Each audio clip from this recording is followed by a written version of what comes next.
Right, well, good morning everyone. Welcome to your next session on this rapid ride through the EdTech Festival. We really appreciate everyone attending.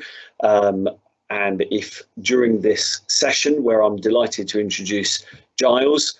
Giles is the Digital Learning Lead for Aspire Academy Trust. He's been very generous with his time because he's just presented on another session and has jumped over to this one. I think this one is going to be a really thought-provoking one, maybe in chatting with Giles, even a little bit provocative to get you going. So if you've got any questions, on the right-hand side of your screen, you'll have the Q&A panel. I'll post a little message there in a moment just to flag it for you. So do ask questions as we go through Giles's session. He's going to pause at the end and I'm going to pass those questions on to him.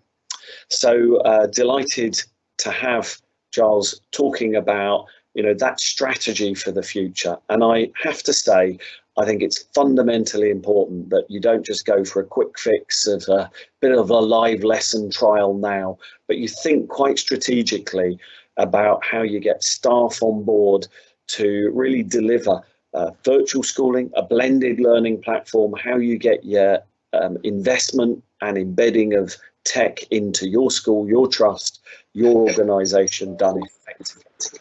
So I'm going to hand you over to Giles now. I'm going to send him live. Welcome, Giles. Thank you, as I've said, for being with us. Thank you so much for the hosting of this event and all the professionalness that has come along with it. It's been incredibly impressive to see all of the organisation of arranging this two-day event. Yeah, pressure on if we put something on next year in terms of an EdTech event. Really quite incredible organisation. So thank you for having us come along. If I just share my view now. Thank you. Come in. Just to give a little bit of a background about where we're coming from. We're kind of the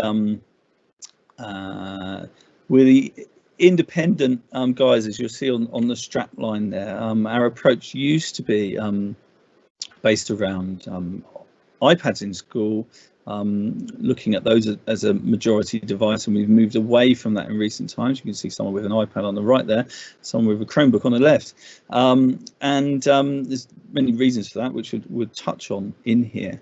And we've been delivering CPD for a number of years to staff,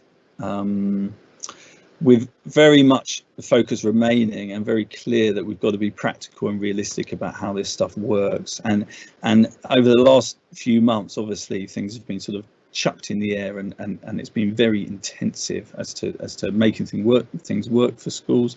And no doubt there have been huge challenges in that as well. But just the point of thinking about your strategy really is, you may be looking for a quick fix. You may be looking for the one route that's going to work. But my experience tell me, working with staff in our primary schools who, for the most part, are not tech specialists. You know, primary schools have got some of the least possibly tech experienced staff out of the different education sectors. We've got to tread carefully, and we've got to find the stuff that those teachers are going to be able to plug into and use. So if this becomes a little bit contentious, if you've got, you know, opinions you don't agree with, then brilliant, because that really is what this has to be about. It has to be about a debate about strategies that have worked for you, and nobody in this sector knows the whole thing or has experienced all the great stuff that's out there. So it's brilliant that these events bring people together.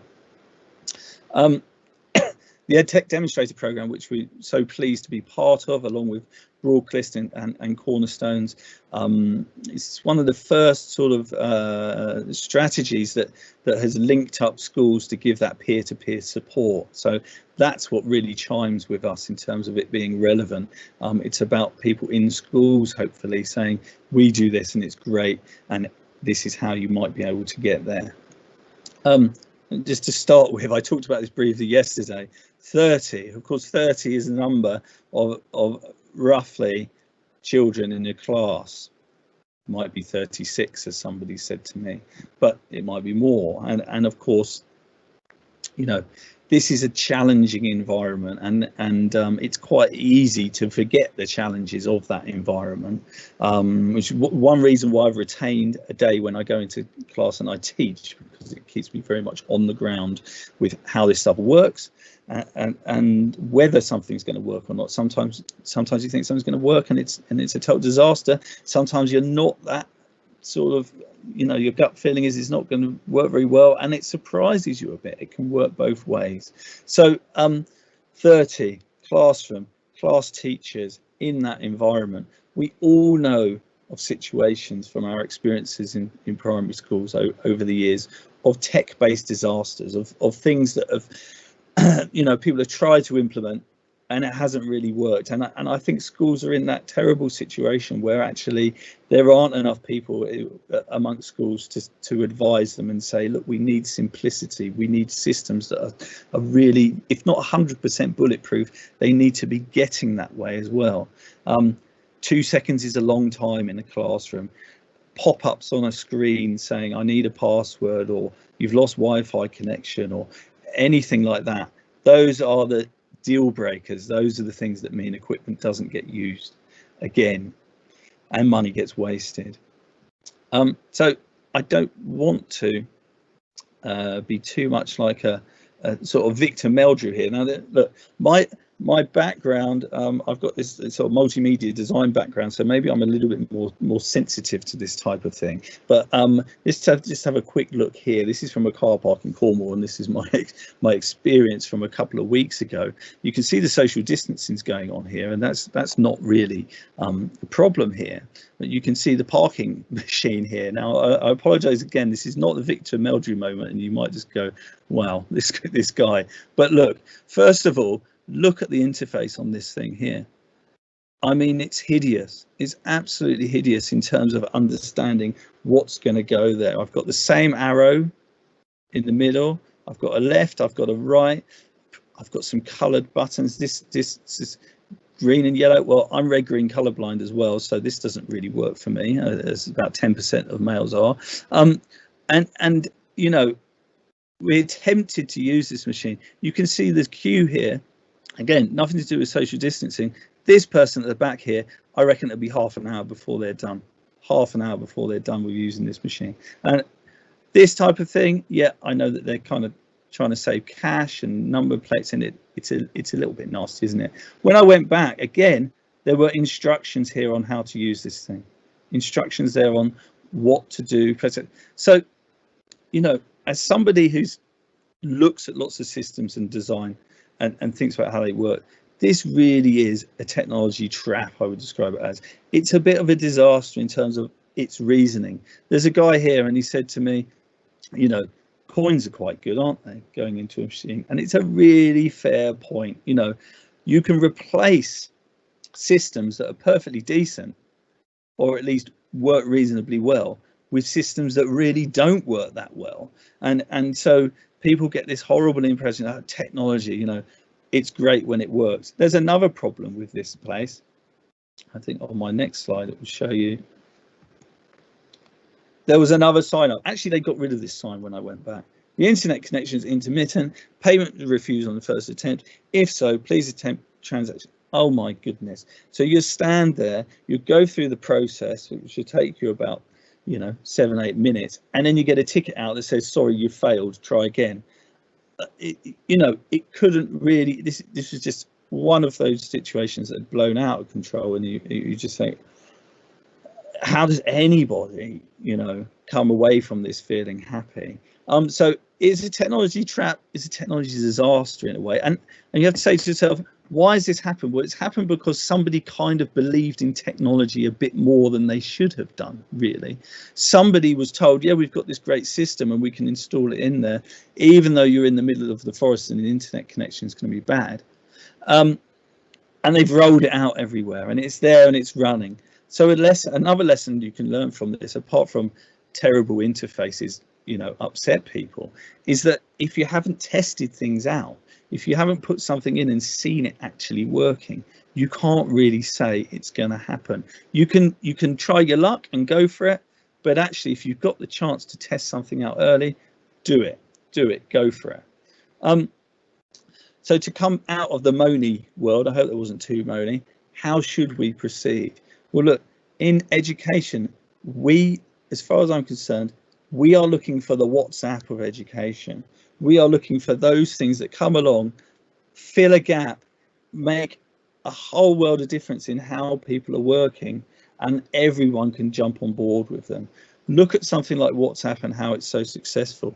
You install the thing, it takes your mobile number, it sucks up your contacts, and immediately you're transformed to this other world where you can communicate through video and pictures with a selection of people that you choose. And I'm sorry for choosing WhatsApp as the example. I know that there are other products in other countries that have been so successful, but this is the one in Britain that has stood out for people in recent years.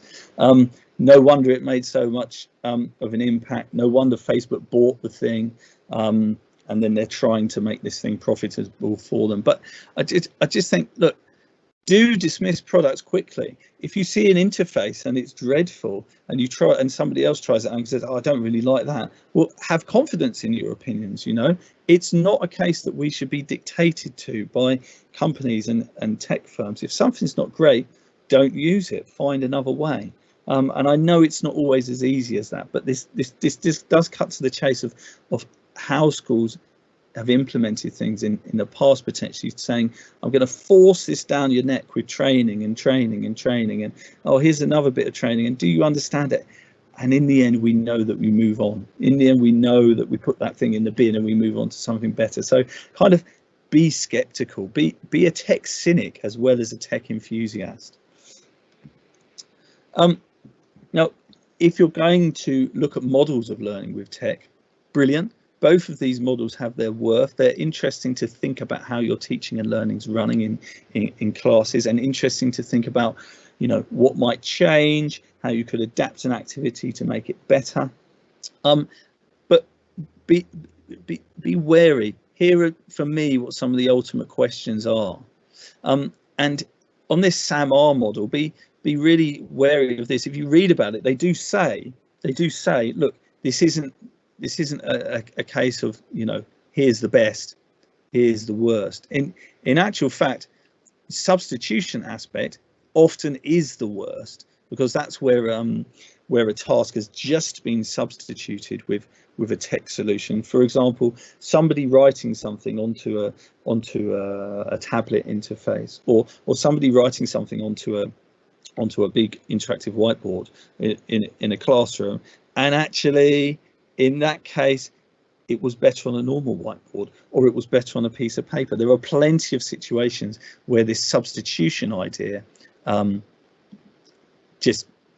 it's just tech for tech's sake. And the other end of it, you've got this redefinition idea, where the tech's allowing a new task, and we couldn't understand how this worked before. Yes, I get that.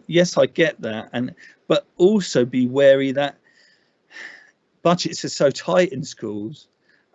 You will get lots of people trying to sell you products like, the example for me is a VR headset. Yes, they've got a place. Yes, it's good for children to understand that this type of thing can work, and I'm not saying they don't have a place, but schools that go and invest in loads and loads of VR headsets instead of buying laptop type devices that can be used in lots of different lessons, but you've got to ask the question over that. We could come back to that stuff a bit later maybe. So again, what is good? Well, look, I picked out a comment over here. This is good. This is something that not that many, there are plenty of schools that don't have this yet. The bell goes, children can close the lid on their device, and it's all saved and off they go, and they can come back to it easily. That's great.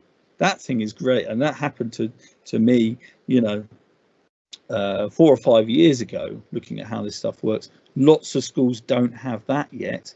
And if you don't, then that is a pure bit of joy that you're going to be able to get to, hopefully.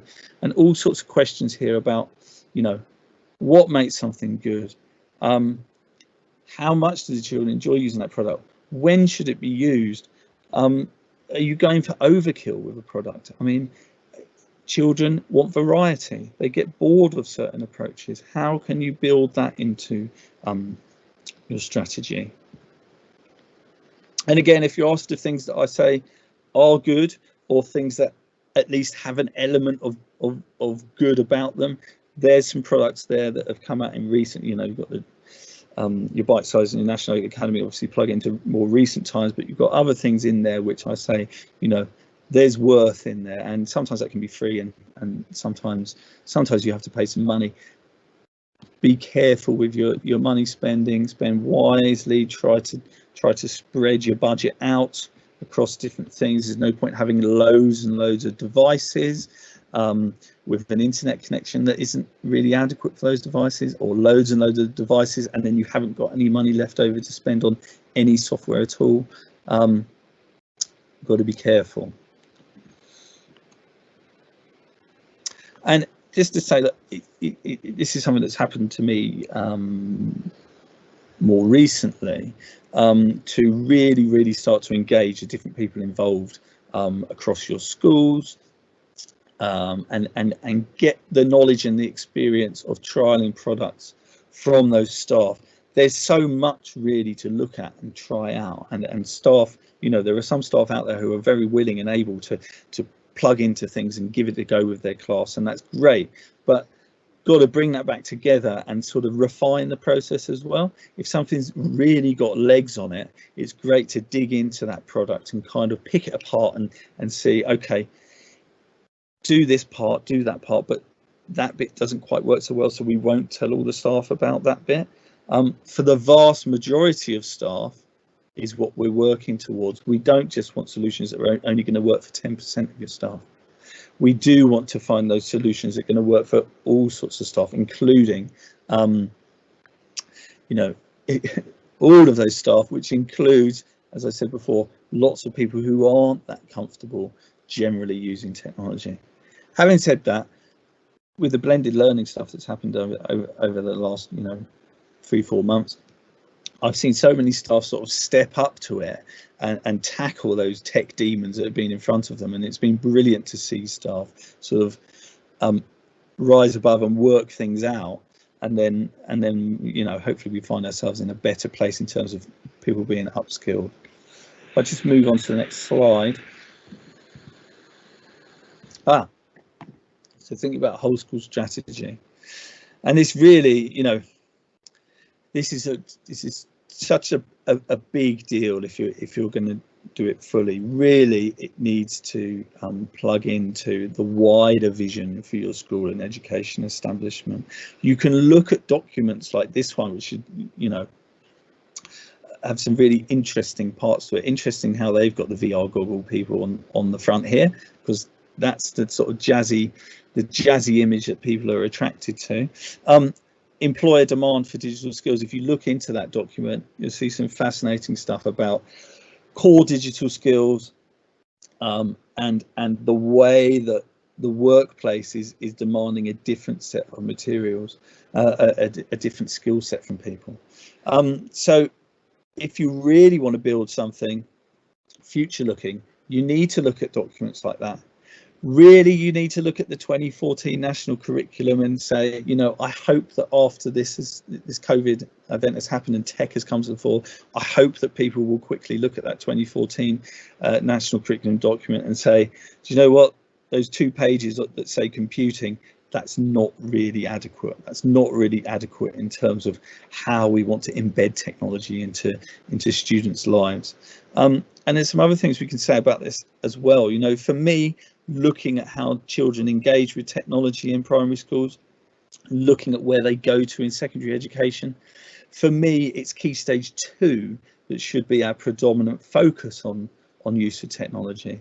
And down at Key Stage 1, sometimes when you see Year 1 children and people are trying to sort of, you know, shove lots of screen time activities at them, do lots of, possibly try and push them on to, you know, understanding coding and really feeling, to me, the reception and year one zone is in many ways, as things stand, where we need to have these sanctuaries away from technology and screens. Okay, children are bombarded with this stuff in the home for the most part, and actually you see a reception class and it doesn't have much technology, it might not have an interactive board in there. I just think, well, fine, if you've got, you know, if your environment is nurturing those children's you know, personal and social development, then great, because that's probably what they need.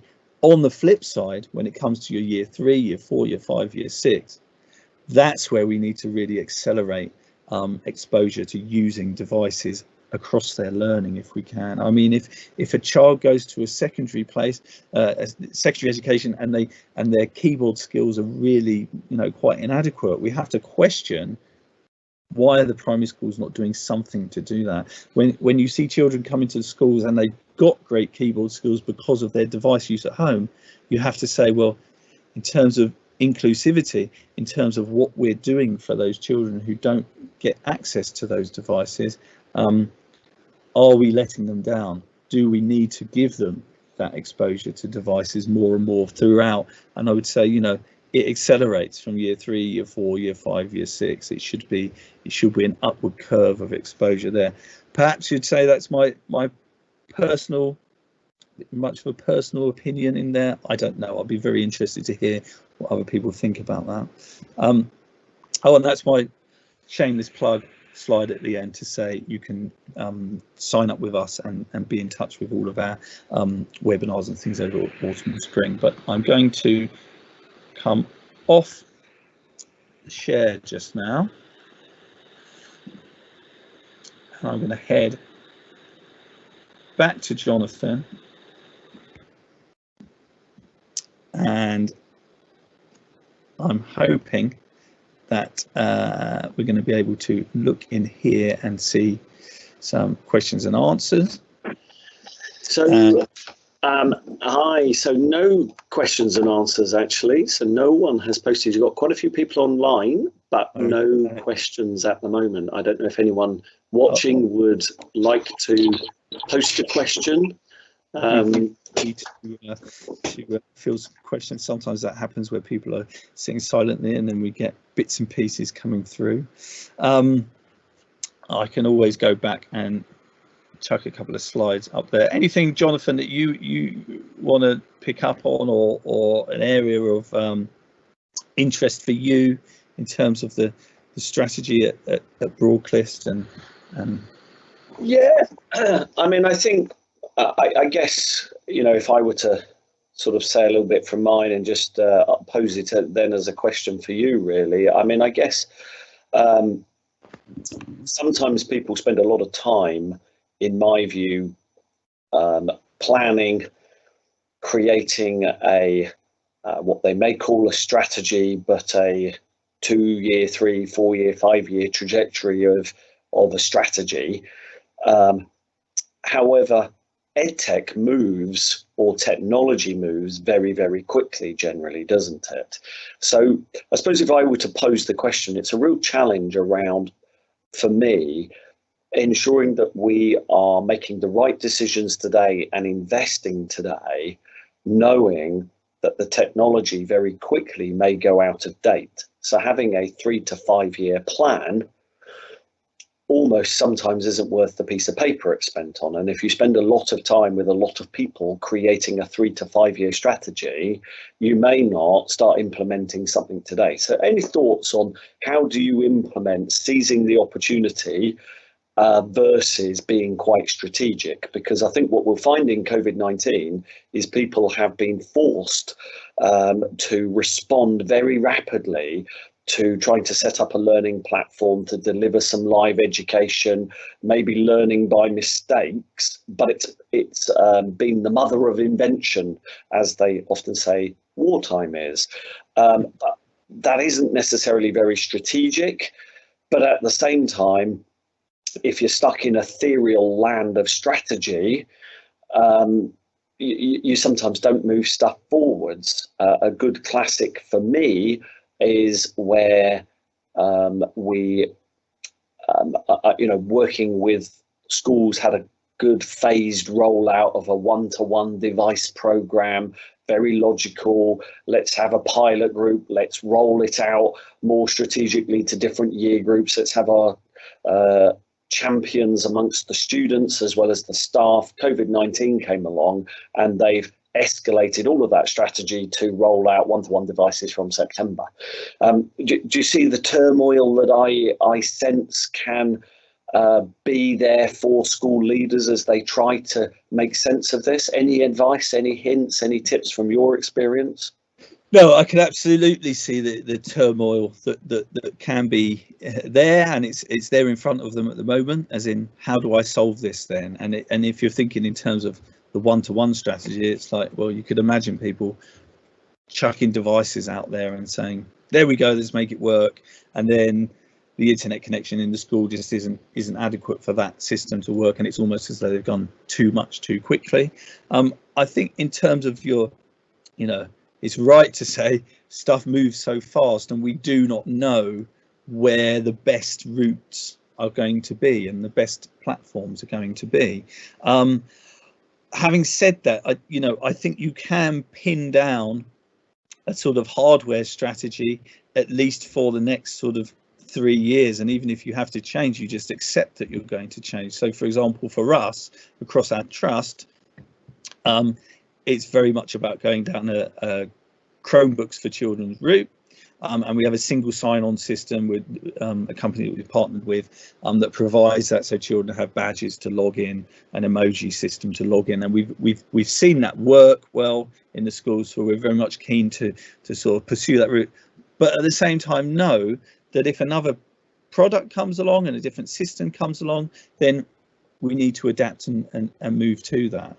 So yeah, people talk about agile, don't they? And there's lots of different nuances around the use of that term, whether it's in programming or strategy. You've got to accept that good stuff will come along and go, I'm amazing, you need to do me, and you need to roll that stuff out fairly quickly. But you also need to accept that things will come along and you say, it's a little bit of a red herring actually, and there's a lot of sales talk around this. Yeah. And there's somebody doing it, and in the end they're going to move on from it anyway. It's a huge challenge. I would say in terms of strategy, stripped down, be clear about what you can be clear about, but you can't really second guess what's going to happen next, and taking feedback from all those teaching staff is essential. Don't just dismiss the teaching staff as being, oh, they just didn't understand it and that there wasn't enough training or whatever. I really think that the products that are going to work, the teachers get hold of them. I can think of products and that teachers have got hold of, and the teachers don't really, they don't care about technology at all. They do care that this thing has reduced their workload, but allowed them to communicate with parents that much better. And I have to say, probably chipping in there, our experience would be without a clear strategy for implementation of whatever technology, then it's, as you've described, can get really lost and disillusion staff. And I guess from my perspective is what you've got to do, a bit like going on a walk across Dartmoor. It's not you need to go at the pace of the slowest, but you can't leave the slowest dragging behind. And if you just have a few what are perceived as EdTech geeks that are running away with it, you don't actually get a coherent strategy. So if I had a top tip, it would be actually really invest heavily in change management, taking the people with you, so there's that shared vision and that people really are on board with why we're trying to achieve this and the gains we want out of it. If it boils down to a set of training sessions, the training sessions, there's never enough of it and there's never enough time. You've really got to get embedded practice, which is about investing your people. And I think the top tip from me would be you can't be investing in your staff to make a strategy work. And we have got some questions and we're running now dead tight through them. Yeah, they all appeared when I asked, so that was great. Let me just somebody's got loads of iPads, which is the route that we went away from. Okay, and I won't dwell on that too much. I'm at a loss of where to begin. What would you suggest? Well, with the iPads, you need to think about how the workflow is going to happen between students and teachers. People use Seesaw quite a lot on iPads, and they also use a product called Shobi quite a lot to make the back and forth of work happen. There's lots of enthusiastic Apple educator people out there with material online that you can take a look at, but really you need to look at a few key apps on those iPads and how they can work within sessions. And yeah, like I said, you need that workflow tool there. Something like Seesaw can be very useful because children can log into it with a QR code. Okay, so look at those options that are there and take small steps. Hopefully you've got some staff there who will be able to look at other options for you as well and feed that back into it. Someone's skeptical about live lessons but open-minded looking towards Google. I haven't seen any evidence of necessary interactivity tools yet. Well, you know, our approach is we absolutely can see the benefits of live type sessions. We've used them for, you know, groups of people to get together, and of course it's nothing more, you know, in front of technology. It's the interaction there.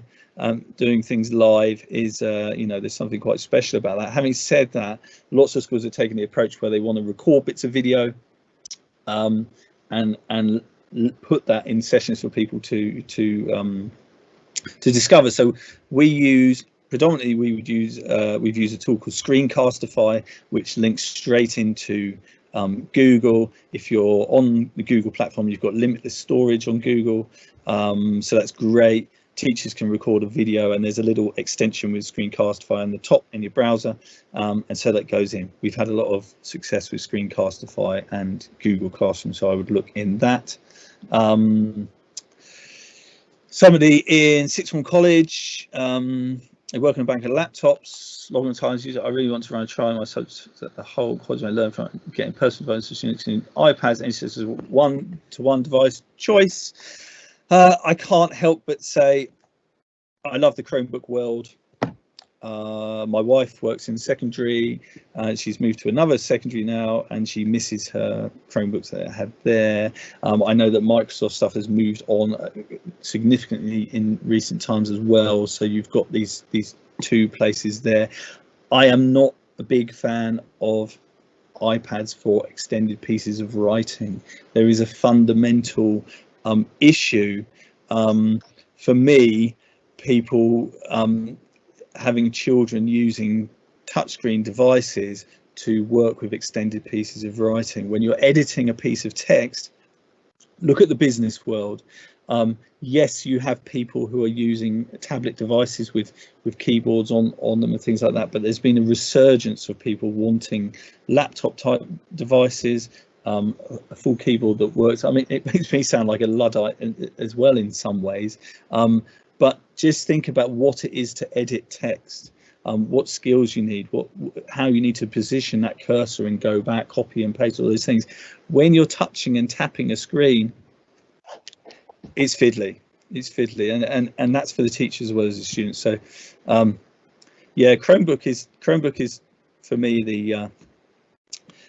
the thing to go for. But again, as we go on, I'm certainly not going to stay blinkered on that.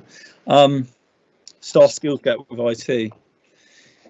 Yeah, I feel they're losing touch with education as EdTech innovates classroom practice. Often includes a deep-rooted anxiety towards technology.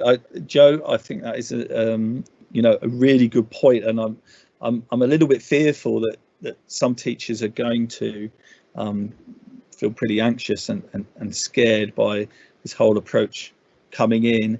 I really feel that by doing a few things well, you might be able to nudge people into the zone of it. And we're talking about the non-tech specialist teachers again there.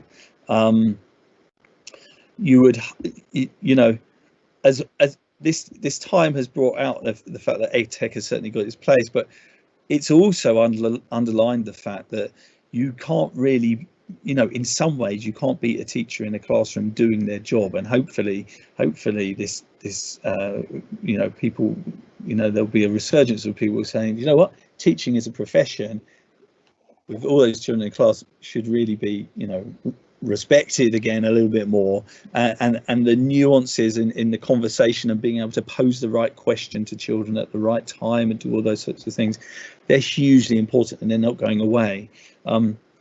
So in terms of training people, I'd say whatever your strategy is, it needs to be small steps first. Possibly you need to choose certain staff to go down steps before others do. And whatever you're doing, go through those small processes slowly with them. For example, we're looking at maths assessment at the moment. We're looking at using online tools to be able to assess children before their block of maths learning and after their block of maths learning. And we've got a tool that we're going to adapt and roll that out. And actually for staff, they're going to look at it and go, you're saving me hours of time here, plus the children are going to be assessed in this sort of quizzy gamey environment that they're going to love, right? So it's kind of obvious that there are huge gains there, but we need to walk those teachers through that step by step and give them time to look at it and understand, oh, I click here and then I can see the Excel sheet of the results. I click there and then I see that bit. It's not a big deal if you just say, it's this one product. For you guys, look at this one product over the next couple of months and we're going to implement this thing. If you say to them, here's 20 products, go and explore them all. Oh, look, this does an amazing thing, this does an amazing thing, this does an amazing thing. It actually works in reverse for you with those staff who are feeling anxious about it. So you've got to be really careful about how much information you give. Really, for those teachers, you need to tell them what they need and don't tell them anything else. They're not interested in technology. They need to know how to do it, and that hopefully will gain them confidence once they experience this. If I could just chip in, Giles, I need to wrap up this session because we've got a keynote that's coming online now from Exeter College. They're one of the EdTech demonstrator colleges, and so they're an HE college in Exeter. And I'm going to encourage everyone to move on to the next keynote. There is a question there just about the company you use, but I think that probably would be best if you were able to get in touch, and we'll pass those details on. Yes, and anyone else, if you want to, further conversations with me, it's Digital Learning Cornwall you can look for, and you'll find all the stuff about us and we're part of the EdTech Demonstrator Programme along with Broadcliffe and Cornerstones. So thanks so much, Jonathan, for No, it's been a great session, and thank you for the time that you've given, and it's great to work with you.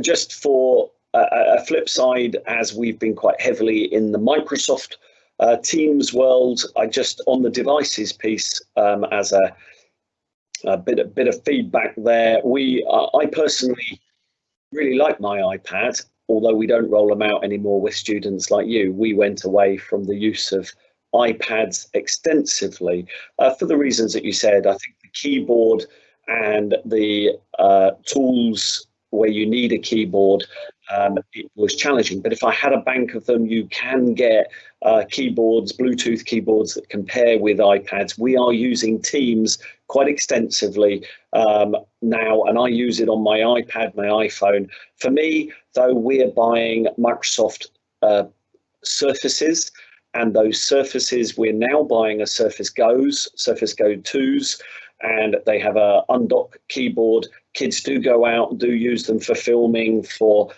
taking images of the work in their book and uploading their assignments using Office Lens, and they dock them again and use them with a proper keyboard. And we find that those are working really, really well. I'm not fighting one for the other, but I think you really need to look at, we have run a session on procuring on Surfaces and how to procure them and get a replenishment program, do go and re-watch those other sessions. And I think what I would say is make an informed choice. Look at what you want to achieve and make an informed choice, because I think if you've got a great if you had an iPad Pro, you had a great top end Chromebook, you've got a Surface laptop or a Surface Pro, there's going to be some pros and cons. There are going to be some price differentials, but what you're going to find is that on a Apple Mac laptop, there are going to be those that love the one they're used to. So really go into it, I would suggest, with an open mind. Anyway, got to wrap it up because we're 3 minutes off the next one starting. I need to jump on and get John Laramie, the principal of Exeter College, fired up and ready to roll. Hopefully you can all join us. Thanks again for being with us, Giles. And just on the screen again, there's my email address, jonathan.bishop@tcat.education @Broadcliffe. Please tweet about the event. Please watch all of them. Do get in touch with any of the EdTech demonstrator schools. Thanks a lot, Giles. We're going to end this section. Thank you. See you again.